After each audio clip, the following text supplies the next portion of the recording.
तकवा कैसे बढ़ेगा? नॉलेज किस चीज़ का? वही का। जितना वही का नॉलेज लेता जाएंगे, क्योंकि वही जो है ना, इसकी मिसाल बारिश की सी है।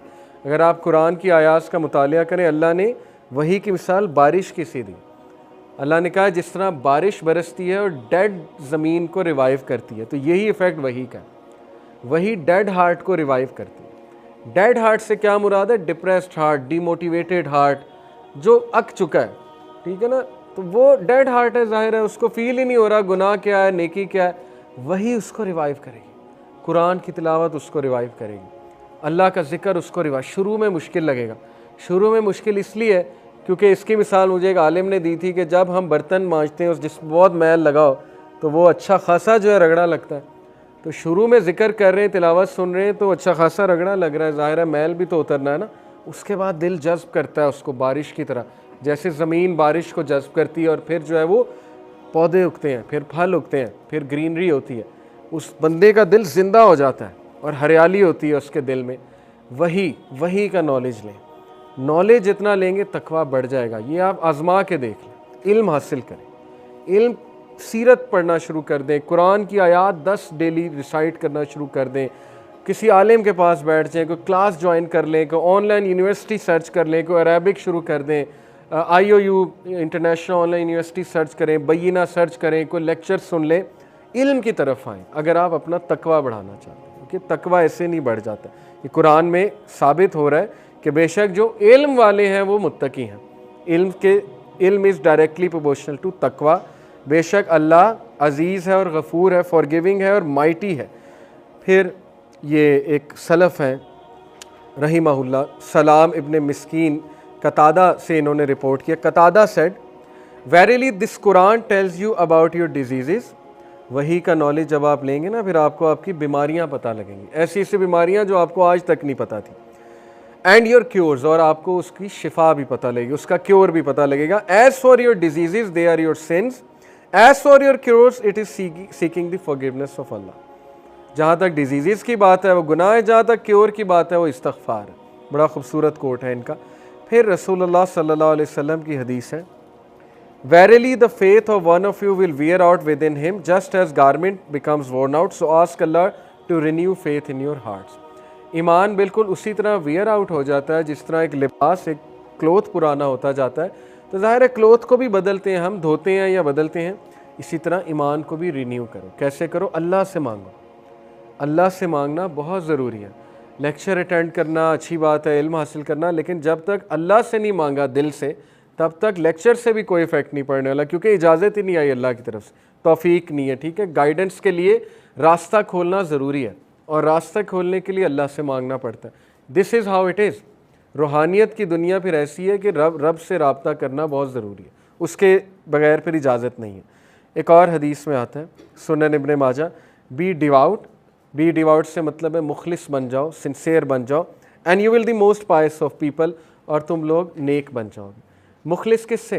अल्लाह से, रसूल से, और फिर उलुल अम्र, जो लोग जो है वो तुम्हारे हाकिम हैं, जो भी मुसलमान हैं, उनके साथ मुखलिस हो जाओ। ये बहुत ज़बरदस्त सिविक ड्यूटी भी इसमें कि अच्छे शहरी बन जाओ। मुखलिस बनने से मुराद है अच्छे शहरी बन जाओ, अच्छे रिस्पॉन्सिबल लोग बन जाओ, लॉज फॉलो करो, अल्लाह रसूल के बनाए लॉज फॉलो करो, तुम सबसे नेक बन जाओगे। बी कॉन्टेंट, शुक्रगुजारी करो, and you will be the most grateful of people, और तुम जो है वो बहुत शुक्रगुजार लोग बन जाओगे। कंटेंट से मुराद होता है कि हर हाल में खुश रहना। बहुत मुश्किल काम है, लेकिन इस पर रिसर्चेज अवेलेबल हैं कि जो लोग कंटेंट रहते हैं, ये ना कंटेंटमेंट एक आदत है बेसिकली, ये आदत बनानी पड़ती है। खुश रहने के लिए खुश रहना पड़ता है। एक बड़ा फेमस कोट है, सुनने में अजीब लगता है कि ये क्या बात हुई, लेकिन यही बात है। ठीक है ना, मसल बनाने के लिए जिम जाना पड़ता है और वो कॉन्टीन्यूसली जिम करना पड़ता है। इसी तरह खुश रहने के लिए खुश रहना पड़ता है। You have to strive to be happy. वसवसों को दूर करना पड़ता है, नेगेटिव थिंकिंग को दूर करना पड़ता है, ओवर थिंकिंग को अवॉइड करना पड़ता है। ठीक है ना, फिर आपके पाथवेज बनते हैं। न्यूरो साइंस है तो बेसिक न्यूरो साइंस है, पाथवेज बन जाएंगे आपके उस बिहेवियर से रिलेटेड। तो आइंदा आपके लिए खुश रहना आसान होगा, कंटेंट रहना आसान होगा। जितनी शिकायतें करेंगे, ओवर थिंकिंग करेंगे, जितने फारिग बैठेंगे, तो वो फिर वो शैतानी पाथवेज बन जाएंगे। ठीक है ना। हमारा जो इलेक्ट्रिकल सिग्नल है वो न्यूरॉन से पाथवेज के थ्रू ट्रैवल करता है और उसके बाद हम फील करते हैं कुछ। हमारे जो न्यूरोट्रांसमीटर्स हैं, केमिकल्स, वो उसके बाद खारिज होते हैं। सीरोटोनिन कब निकलेगा? सीरोटोनिन हैप्पीनेस का और अचीवमेंट का केमिकल है। जब सोच ही अच्छी नहीं, सीरोटोनिन ने कैसे निकलना है?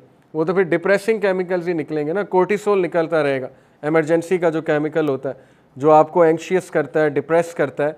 तो ये पूरा सिस्टम है, अल्लाह ने बनाया है और अल्लाह ने उसका मैकेनिज्म डिफाइन कर दिया कि इस तरह चलो।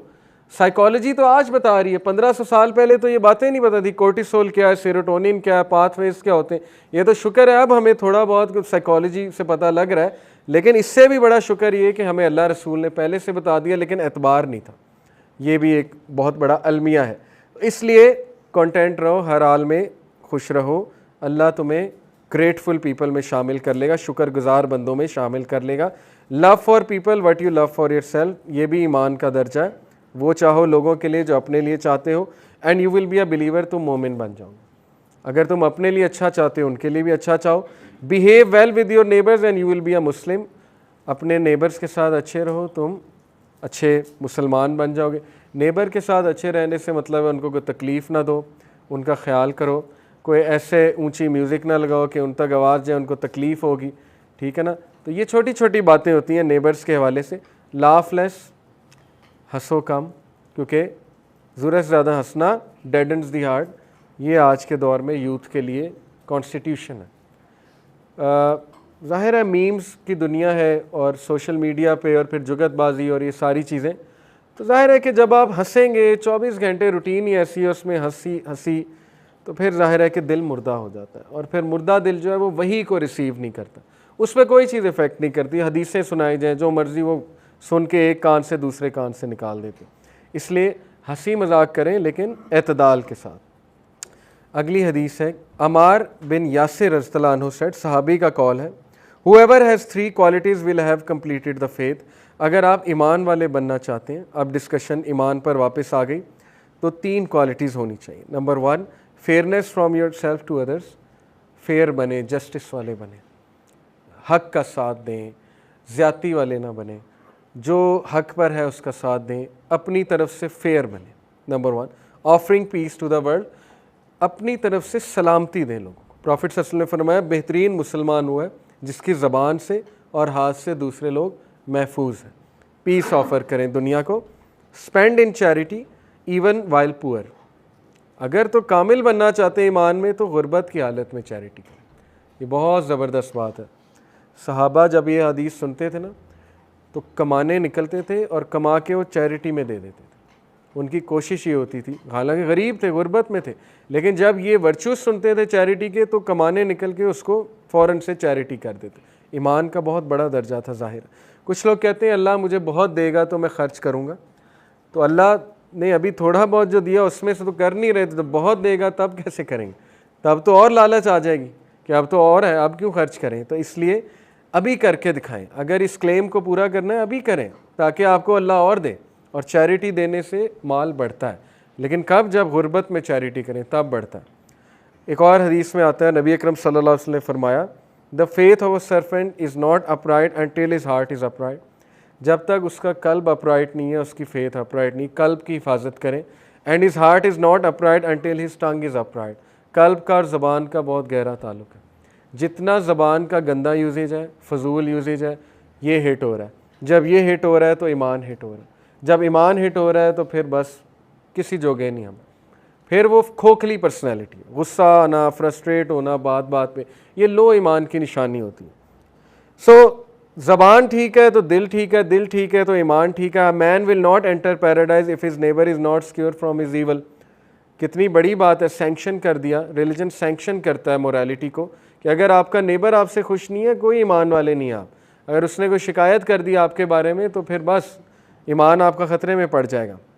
थिंग्स दैट डिस्ट्रॉय ईमान, स्पेशली यूथ के लिए 4 चीज़ें जो ईमान को खा जाती हैं दीमक की तरह। बैड कंपनी बहुत बहुत बुरी है। इब्ने कय्यम ने कहा कि बुरा दोस्त सांप से भी बदतर है, क्योंकि सांप के डसने से आप मर जाते हैं, लेकिन बुरे दोस्त की वजह से आपकी दुनिया और आखिरत दोनों डिस्ट्रॉयड। वो दुनिया में भी आपको जो है रोल के रख देगा, बुरी कंपनी की बात हो रही है, और आखिरत में तो गए, कब्र में भी गए। तो इसलिए बैड कंपनी ईमान को डिस्ट्रॉय करती है। अब देखें ना, हम लेक्चर्स अटेंड करते हैं, हम ईमान बनाकर निकले, लेकिन उस कंपनी में जाकर बैठ गए जो लड़कियों की बातें कर रहे हैं, गानों की बातें कर रहे हैं, तो गया ईमान। वहाँ नेटफ्लिक्स की बातें हो रही, सीरीज़ की बातें हो रही, तो दैट्स इट।